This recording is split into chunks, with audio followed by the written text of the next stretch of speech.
Баршаңызға қайырлы күн. Бүгін мен сіздерге оқтаусыз дайындалатын Спартак тортының рецептісінің корждарын дайындауды көрсетемін. Видеоның соңына дейін тамашалаңыздар. Ең алдымен бізге осылай сотейімізде балды құйып аламыз, отынға қоямыз, ерігенше араластырамыз. Ерігеннен кейін үстіне бір шай қасық разрыхлителіміз не содамызды салып жақсылап тұрып араластырамыз. Араластырғанда бізде осы массамыз қоңыр түсті болғанға дейін араластыруымыз керек. Араластырып болғаннан кейін оттан аламыз. Дәл осындай түсті карамель түсті болу керек. Кейін үстіне сары майымызды салып жақсылап тұрып барлығын араластырамыз. Бұл жерде майымыз еруі керек.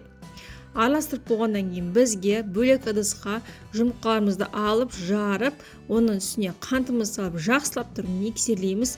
Миксерлегенде массамыз екі есе ұлғаю керек.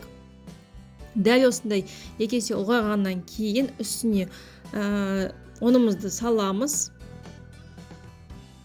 Және какаоны салып, екеуін жақсылап алдымен араластырып аламыз. Құрақ затымызды осылай сито арқылы өткізуіміз қажет. Өйткені какаоның ішінде түйіршіктер болады. Сол түйіршіктер өткізбес үшін осылай сито арқылы өткізіп алуымыз қажет. Осыны енді жақсылап тұрып миксерлейміз.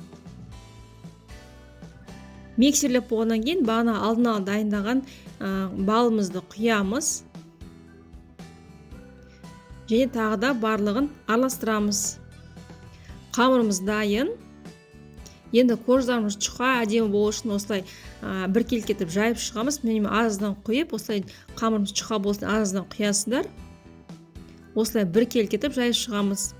Қалаған формамызда құйсаңыздар болады. Мен осылай 4 піштіп пісіретін болғандықтан 4 піштетіп жайып пісіріп шықтым. Осылай формасын бердім. Каналыма тіркелуді ұмытпаңыздар. Алда көптеген жақсы видеоларын бөлісемін. Астарыңыз дәмді болсын.